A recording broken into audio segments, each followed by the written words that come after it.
Phoenix. Rise. Don't be afraid. It's time to open your eyes. Wake up.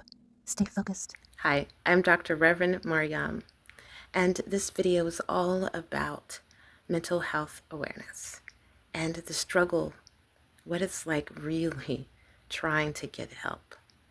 You look at people and you wonder why they're not getting it. These are just some of the reasons. The very mention of mental illness makes people very uncomfortable, and it is not a subject that is easily talked about. Besides all of the normal everyday life challenges that people face living with a disability, that mental illness and trauma could bring, because trauma causes mental illness and physical disabilities. Mental illness is a disability.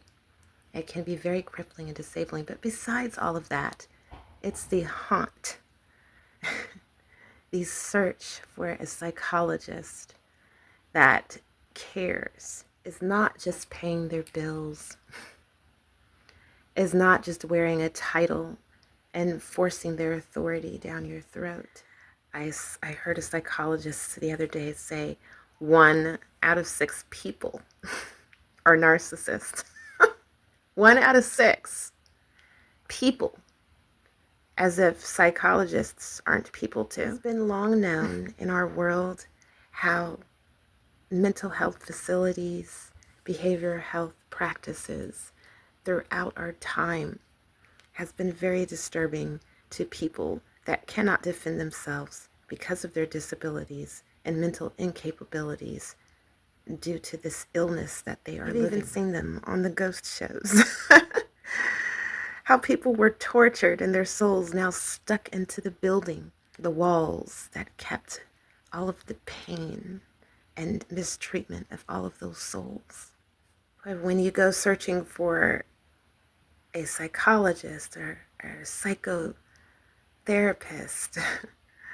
or a psychiatrist or a therapist, anything to help you get through and improve the quality of your life,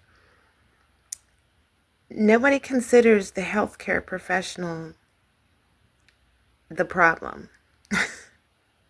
And nobody considers that therapy could actually be more harming than good. And going to search for therapy can cause suicidal ideation and a complete shutdown. People are giving up because of that. They're also giving up because there's a lack of spirituality. A holistic care and psychology doesn't exist. If you find a psychologist and they are gaslighting you or not really fulfilling their job, you can't necessarily say something. If you go to the chain of command, then you are essentially causing trouble for yourself. And whatever note that is put into your file and you go to try to find somebody else, it's going to go in there and they will already have a preconceived notion about you and your complaining and non-compliance. You're screwed. And I want people to understand that is why people stop looking for help. It's not that they don't want it or are lazy or now you don't care but you expect other people to care. No, it's because the lack of resources available to them. And just a shout out, it's crying out. This is what it's like. Thank you for watching. The ability to tell your story to someone that is trustworthy is completely destroyed. Trauma causes distrust,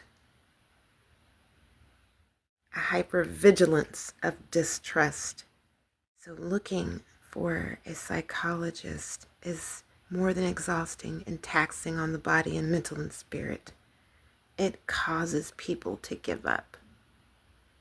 But I just wanted to create this so that whatever feelings you might have had to suppress or push down,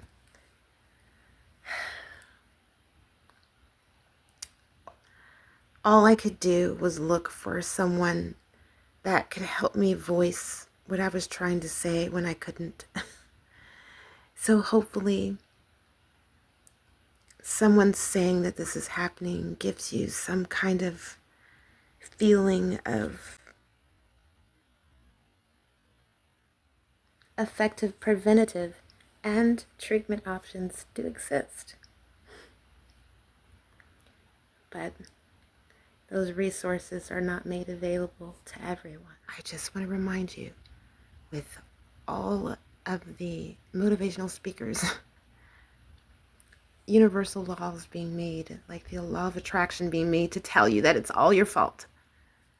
Psychologists pushing their strong arm and titles, and the mistreatment of people with these disabilities of mental illness and disorders and syndromes. You may feel like there's nowhere else to turn. You have exhausted your list of friends. It's taking you too long to heal, right? You have not exhausted all options. Turn to the Most High. It's okay. You've tried everything else, but you can do this. Don't give up. Okay?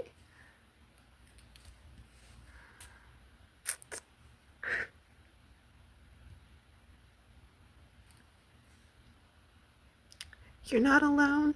God is there. You have to develop that relationship with the Most High and your higher self. It's time. It's hard to know who to trust. It seems impossible to trust, let alone know who to trust after a sexual assault or unresolved or untreated childhood trauma. It carries into your adulthood, and you're really socially, it is unacceptable to talk about. So you're really silenced in a way. You lose your ability to voice and acknowledge even that it happened. It's your childhood, so you're told to let it go.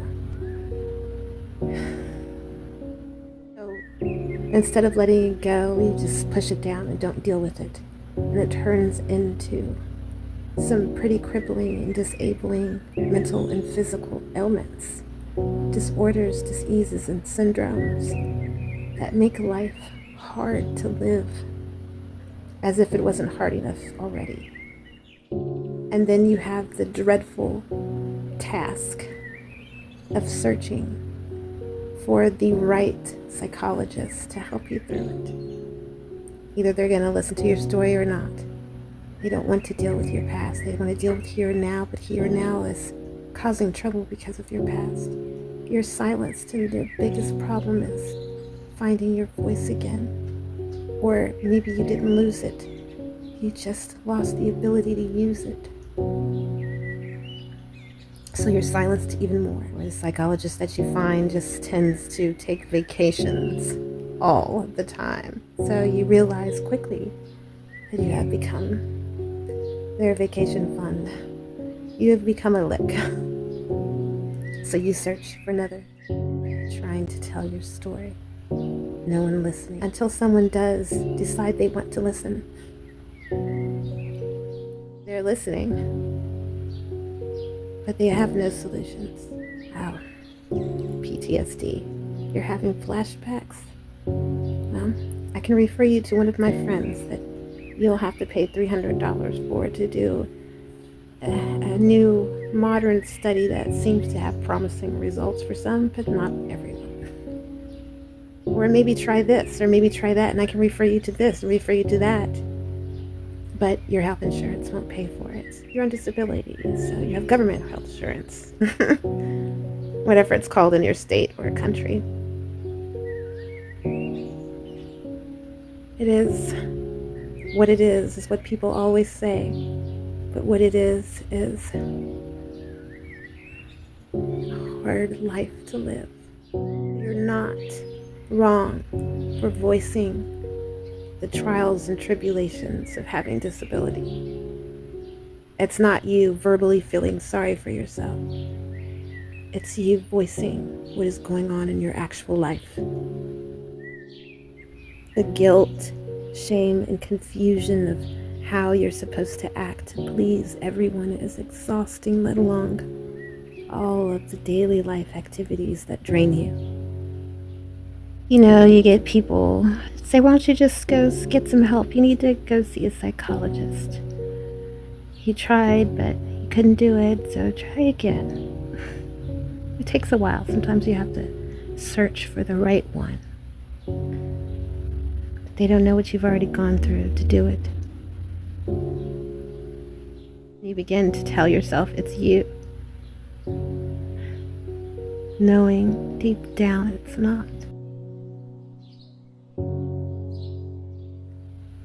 Sit down in your psychologist's office, and they go over the last meeting, which takes 30 minutes. So now you have 30 minutes left. And in the last 30 minutes, you begin to say what's going on with your life. For everything that you say, they repeat, which takes up even more time. So they give you a printed out sheet of mindfulness activities like stretching your hand out or getting a piece of ice to put on your wrist to pull you back from having PTSD flashback. Most of the activities that they give you don't even work, or it takes extreme effort and a lot of time and privacy, because let's face it, doing a lot of the things that they say that works and most time doesn't in public is humiliating. Of course, if you're disabled and on disability, you're limited with the clinics and facilities and doctor's office that you have available that you could use. And depending on which type of health insurance you have, Medicaid, Medicare, HMOs, this resource is very, very limited. And oftentimes the book that comes with your insurance doesn't even have an up-to-date directory of doctors that you could see. You wind up settling and telling yourself to make the best out of it. It's what you do with it. But no matter how many times you tell yourself that, it's not, because you're the person with the mental illness and they are the professional. And no matter what they do wrong or don't fulfill to help you, it's your fault. Well, then let's try this, because this is not working for you. This doesn't work. That doesn't work. This isn't working. It's exhausting. You see all the commercials, the advertisement about, going to see a psychologist, and it's easier more than ever now. You can go online and do virtual video calls, and insurance companies are on board with it ever since COVID, of course. So there really is no excuse. My hands are shaking. That's dystonia. But there really is no excuse, right?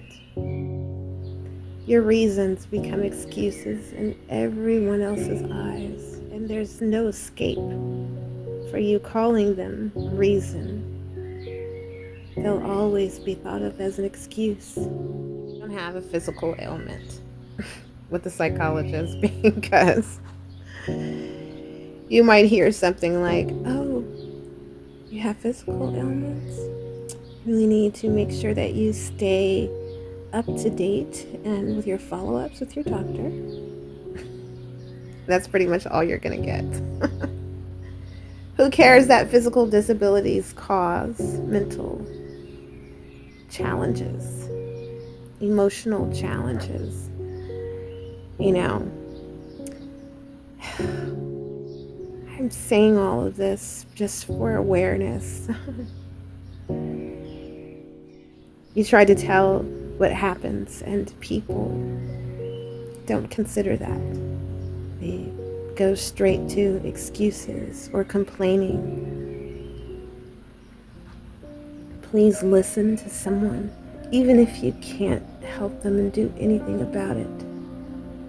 It just makes their quality of life raised to such a higher level to be able to voice it without it being labeled something. This is what's happening in their life. This is the struggle. It's not that they don't want to get help. It's that help really is not available. And if this is you, don't give up. I couldn't find it. I couldn't find one person. And it was exhausting raising 4 children and trying to find help. Not one. The only thing I could do was go to school and learn about it and heal myself. All of the YouTube videos made me feel incomplete. There was no therapy there. It was just a video. They didn't know my situation. They just knew the disease, the disorder. Yeah, they just know the DSM-5, the Diagnostic and Statistical Manual for Disorders. They don't know you. All these stories of people they've helped, but how's that going to do anything for you? So you research and all of the facts that they give you, even the therapy cues and ideas, with no one to follow up on it for you. It's very hard, and ethically treating yourself, it's not right. You shouldn't have to. But that's when you have to understand that this is not happening just all by itself, that God has a greater plan in it. And all of these mankind, I wouldn't trust them anyways. Put your trust in the Most High. He sends mankind. I mean, you don't want to be in a boat stuck in the ocean somewhere and say, God help me.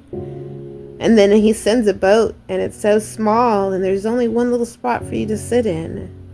There's not a life jacket left for you to use. Oh, no, I'm not gonna get in that boat. I asked God to help me. He's gonna come help me. So I'll wait for him. But he just sent you help. You just sent it away. It happens sometimes. So don't forget that God does send people that you can trust. You can feel it. You know it by their actions. Don't stay in it so long that it drains you completely, so far deep down inside that you've given up in trying to find help. Seek and you shall find. Knock and the door shall be answered. Ask and it shall be given to you. There's no ifs, ands, or buts here. It's all about patience, wisdom, and triumphing and the trust that you have in God's timing. Once you learn to embrace God's timing, and once you learn to observe it, it's easy to trust it. Don't give up.